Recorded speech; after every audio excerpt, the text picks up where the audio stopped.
یونس کہتا ہے کہ میرے ابا کا استاد ابو الاحوص ہے۔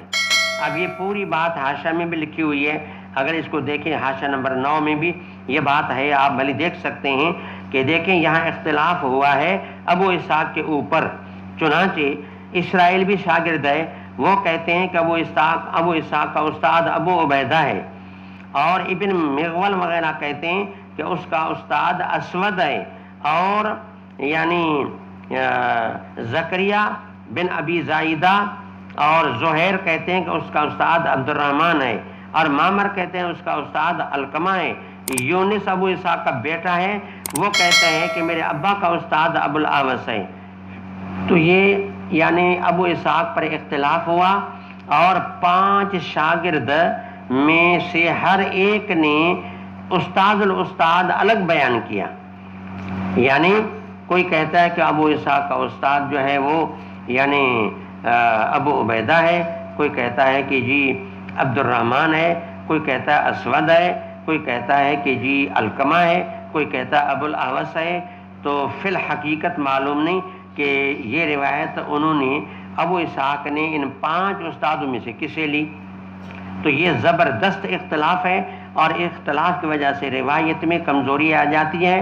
امام بخاری نے اپنی صحیح بخاری میں یہ روایت ذکر کی ہے، حالانکہ اس روایت میں ایک مشہور یہ اشکال موجود ہے، اور دارقطنی نے جو صحیحین پر اعتراضات کیے ہیں ان میں یعنی 110 اعتراضات جو کیے ہیں وہ صرف صحیح بخاری کے اوپر کیے ہیں، اور اکثر وہ اعتراضات سند سے وابستہ ہیں۔ صرف 2 اعتراض ایسے ہیں کہ جن کا متن سے تعلق ہے، باقی 110 میں سے 108 اشکالات اعتراضات جو ہیں فداد النجوفی وقاف لمسلمی بل لہما فحفظ وکیت من الردا، یہ شاعر کا شعر ہے جس میں کہا کہ بل لہما، اور دادن صرف جوفی میں ہے، یعنی 78 جو ہیں اعتراضات صرف کس میں ہیں، یعنی بخاری میں ہیں، اور اس کے ساتھ 32 اور ملائیں 110 اعتراضات کیے ہیں، اور یہ سارے سند سے متعلق ہیں۔ باقی 2 اعتراض جو ہیں یہ متن کے متعلق ہیں، تو کسی کوئی اللہ کا کلام محفوظ ہے اعتراض سے۔ باقی صحیح بخاری کو بھی دنیا نے معاف نہیں کیا، دارقطنی نے اس پر بھی اعتراض کیا۔ ان مقامات میں سے ایک مقام یہ ہے، دارقطنی نے یہ اعتراض کیا کہ دیکھیں بھائی یہاں امام بخاری نے ابو اسحاق کی روایت کو بیان کیا، حالانکہ اس میں زبردست اختلاف ہے، 5 شاگرد 5 استاد بیان کرتے ہیں۔ کوئی کہتا ہے ابو اسحاق کا استاد جو ہے ابو عبیدہ ہے، کوئی کہتا ہے کہ جی عبد الرحمن ہے، کوئی کہتا ہے اسود ہے، کوئی کہتا ہے کہ جی یعنی علقمہ ہے، کوئی کہتا ہے ابو الاحوص ہے۔ تو 5 استاد بیان کیے گئے، اس وجہ سے اس روایت میں ضعف ہے اور کمزور ہے، یہ روایت کمزور ہے۔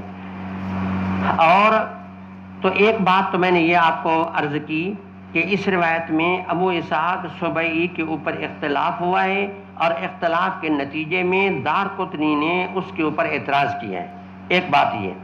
دوسری بات یہ ہے کہ یہ پریشانی خود امام بخاری کو بھی ہے اور امام ترمذی کو بھی ہے، اور آپ نے ترمذی کتاب الطہارت میں پڑھا ہوگا یا پڑھیں گے کہ امام ترمذی کہتے ہیں کہ حدیث باب کے بارے میں میں نے اپنے استاد مکرم امام بخاری سے پوچھا، حضرت آپ کی کیا رائے ہے؟ اس میں ابو اسحاق کے تو 5 شاگرد ہیں اور زبردست اختلاف ہے، آپ اس کے بارے میں کیا کہتے ہیں؟ کہتے جب میں نے سوال کیا استاد مکرم خاموش ہو گئے، یعنی زبان کال نہ پر حال سے اشارہ کیا کہ آپ کا اعتراض وزنی ہے اور اشکال آپ کا معتبر ہے۔ تاہم امام صاحب نے اپنے صنیع طرز عمل سے جواب امام ترمذی کو دیا۔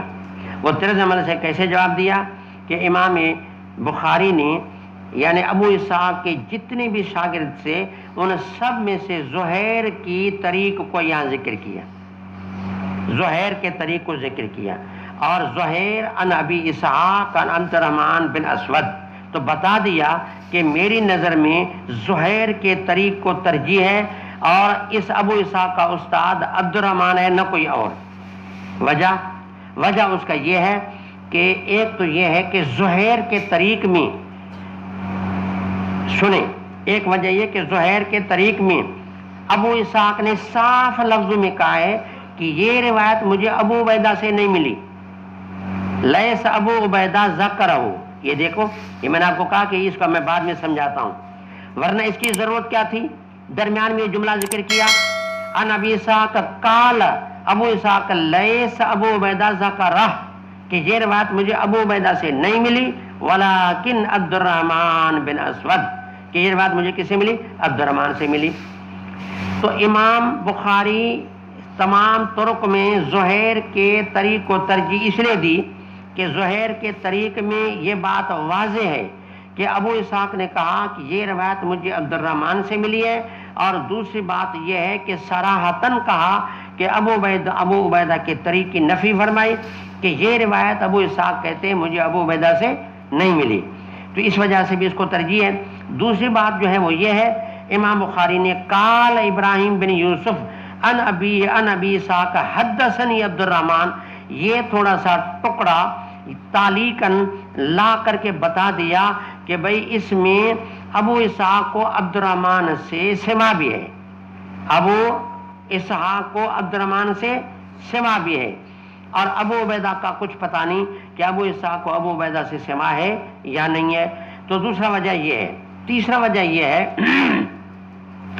کہ زہیر کا مطابق زکریا بن ابی زائدہ ہے، زہیر کا مطابق زکریا بن ابی زائدہ ہے، یعنی زہیر جس طرح کہتا ہے کہ ابو اسحاق کا استاد عبد الرحمن ہے، تو زکریا بن ابی زائدہ بھی کہتا ہے کہ ابو اسحاق کا استاد کون ہے؟ عبد الرحمن ہے، تو اس کا مطابق ہے جبکہ کسی اور کا مطابق نہیں ہے۔